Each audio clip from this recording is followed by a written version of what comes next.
नमस्कार दोस्तों, हिंदी की क्लास में आपका स्वागत है। हिंदी की पिछली क्लास में हमने वाक्यों का वर्गीकरण पढ़ाया था और वर्गीकरण की आज एक्सरसाइज हम करवा रहे हैं इस वीडियो में। और ये वीडियो बहुत ही इम्पोर्टेंट है आप लोगों के लिए, क्योंकि ये इसी प्रकार के सवाल आपको कंपटीशन में, परीक्षा में जब आप देने जाते हो, किसी भी चीज़ की यूपी पुलिस की देने जाओगे या कोई भी फॉर्म निकलते हैं उनकी आप परीक्षा देने जाओगे, तो हिंदी में आपकी वाक्यों के वर्गीकरण की ऐसी एक्सरसाइज आती है जिस प्रकार से हमने ये क्वेश्चन रखे हैं। ओके दोस्तों, तो वीडियो अच्छा लगा है तो लाइक करना, सब्सक्राइब करना और शेयर करना और कमेंट भी करना। ओके दोस्तों, तो चलिए शुरुआत करते हैं। तो पहला क्वेश्चन है, वाक्यों का वर्गीकरण कितने आधार पर किया गया है? तो वाक्यों का वर्गीकरण 2 आधारों पर किया गया है। नंबर 1 रचना के आधार पर, नंबर 2 अर्थ के आधार पर। रचना के आधार पर कितने हैं? तीन वेद होते हैं और अर्थ के आधार पर 8 वेद होते हैं। ओके दोस्तों, चलिए दूसरा क्वेश्चन है, जिन वाक्यों में एक उद्देश्य तथा एक ही विधेय होता है उसे सरल वाक्य कहते हैं। मिश्र वाक्य कहते हैं। मिश्र वाक्य किसे कहते हैं? मिश्र वाक्य कहते हैं जिनमें एक कर्ता और एक ही क्रिया होती है, नहीं, जिनमें एक से अधिक प्रधान उपवाक्य हों और वे संयोज अव्यय द्वारा जुड़े हों, जिनमें एक साधारण वाक्य तथा उसके अधीन दूसरा वाक्य हो। ये सी वाला ये सही होगा, तीसरे का। ठीक, ओके दोस्तों, आगे देखते हैं। जिन वाक्यों में एक से अधिक प्रधान उपवाक्य हों, वे संयोजक अव्यय द्वारा जुड़े हों, उन्हें क्या कहते हैं? उन्हें कहते हैं आप एक से संयुक्त वाक्य कहते हैं। क्या कहते हैं? उन्हें कहते हैं संयुक्त वाक्य। वाक्यों के गुणों में सम्मिलित नहीं है। वाक्यों के गुणों में सम्मिलित नहीं है। लयबद्धता क्या नहीं है? लयबद्धता किस में आती है? काव्य में आती है, वाक्य में नहीं आती। नदी में, नाव में नदी है, इस वाक्य में वाक्य का गुण का अभाव है। किस गुण का अभाव है? क्रम का। किसका अभाव है? क्रम का। वाक्य गुण आकांक्षा का अर्थ है, भावबोध की क्षमता, सार्थकता, श्रेता की जिज्ञासा, व्याकरण अनुकूल। तो इसमें हो जाएगी भावबोध की क्षमता, श्रोता की जिज्ञासा होगी। आकांक्षा क्या होती है? श्रोता की जिज्ञासा होती है। ओके दोस्तों, इसका तीसरा सही होगा। वाक्य गुण आसक्ति का अर्थ है। आसक्ति का अर्थ होता है समीपता। क्या होता है? समीपता होता है। अर्थ के आधार पर वाक्य कितने प्रकार के होते हैं? 8 प्रकार के होते हैं अर्थ के आधार पर। जिन वाक्यों में किसी कार्य या बात करने का बोध होता है उन्हें कहते हैं आज्ञावाचक, विधानवाचक, इच्छावाचक, संकेतवाचक। क्या कहते हैं? विधानवाचक कहते हैं उनको। जिन वाक्यों में किसी बात या कार्य न होने का बोध होता है उन्हें कहते हैं निषेधवाचक, यानी नेगेटिव होते हैं।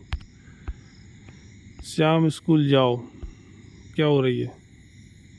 श्याम स्कूल जाओ आज्ञावाचक है। जिस वाक्य में आश्चर्य का बोध हो उसे कहेंगे विस्मयादि बोधक। ओके दोस्तों, अब देखते हैं आगे।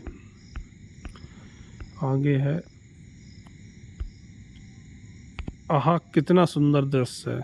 इस वाक्य किस प्रकार का है? विस्मयादि बोधक। रमेश पढ़ा लिखा है या नहीं, ये कौन सा है? संदेहवाचक है। जिन वाक्यों में किसी प्रकार की इच्छा या कामना का बोध हो तो इच्छावाचक वाक्य हो जाता है।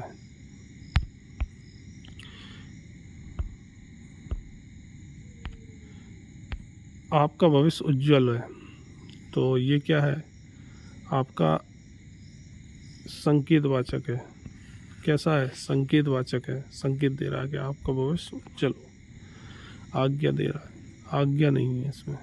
इच्छा भी नहीं है, विधानवाचक भी नहीं। जो पढ़ेगा वह उत्तीर्ण होगा। जो पढ़ेगा वह उत्तीर्ण होगा। ये आपका क्या है? ये है संदेहवाचक। जो आपका पढ़ेगा वो उत्तीर्ण होगा, संदेहवाचक नहीं है, सॉरी, ये होगा संकेतवाचक। ठीक,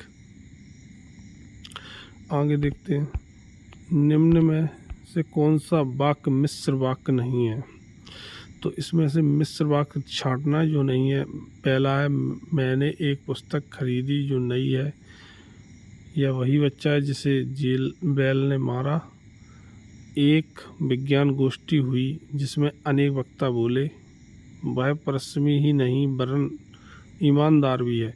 इसका चौथा आंसर आपका सही होगा। सरल वाक्य है, सरल वाक्य छांटना है। उसके आने का समय निश्चित नहीं है। ये तो आपका नेगेटिव हो जाएगा। मुझे बताओ कि तुम कहाँ रहते हो, ये वाला आपका प्रश्नवाचक हो जाएगा। वह घर मिलेगा तो मैं अवश्य बात करूँगा। तो ये आपका कौन सा हो जाएगा, ये वाला हो जाएगा तीसरा।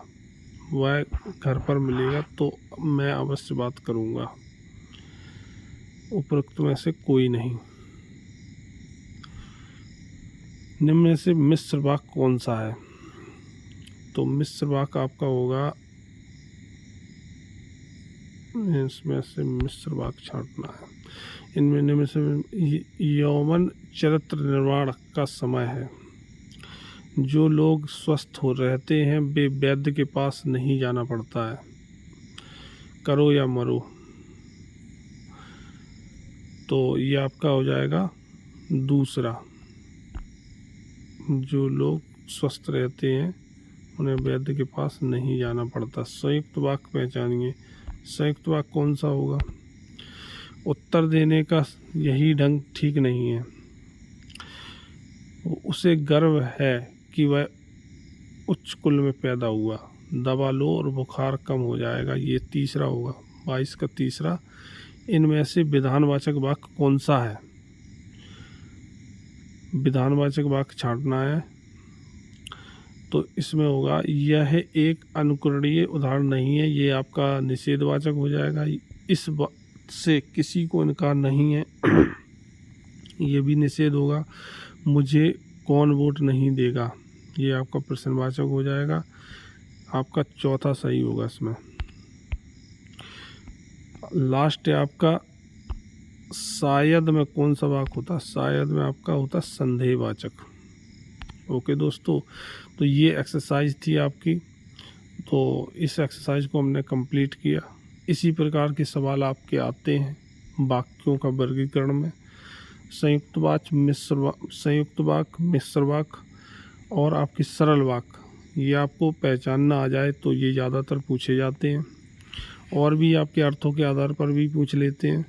तो आपको छोटा सा चैप्टर है, आपको थोड़ा सा दिमाग लगाना है, आप क्वेश्चन सभी हल कर लोगे। ओके दोस्तों, मिलते हैं अगले वीडियो में। Thanks for